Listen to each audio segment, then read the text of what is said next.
Les troupes russes ont lancé des attaques massives contre des cibles ennemies en Ukraine.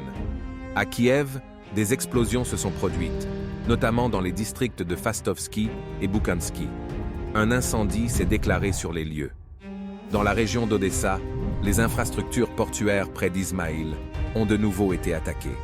À Kilia, des drones kamikazes ont frappé un terminal céréalier et des réservoirs de carburant dans un dépôt pétrolier local. Les systèmes de défense aérienne ukrainiens se sont de nouveau révélés impuissants à Zaporozhye. Selon des informations préliminaires, un atelier d'hélicoptères de l'usine Motor Sich a été touché. Sur le flanc sud de Bakhmut, l'ennemi a lancé une série d'attaques près de Kleshchevka et d'Andreevka. Les troupes russes ont pilonné les unités qui avançaient avec de denses tirs d'artillerie, les obligeant à battre en retraite.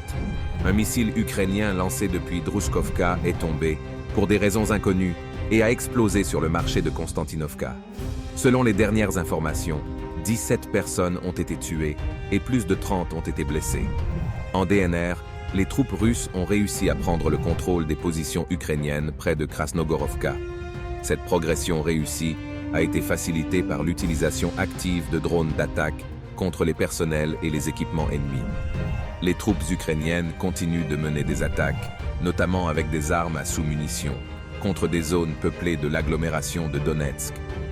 Lors des bombardements, des infrastructures civiles et des bâtiments résidentiels ont été endommagés. Une femme a été tuée et 9 autres personnes ont été blessées. Sur le front sud de la DNR, l'ennemi continue de tenter d'occuper Novodonetsko et Novomayorsko. Les attaques de petits groupes d'assaut, renforcés par 2 ou 3 véhicules blindés, sont repoussées avec succès par les unités russes. Dans le secteur d'Orekov, les forces ukrainiennes, sous le feu de l'artillerie russe, tentent de prendre pied à Rabotino.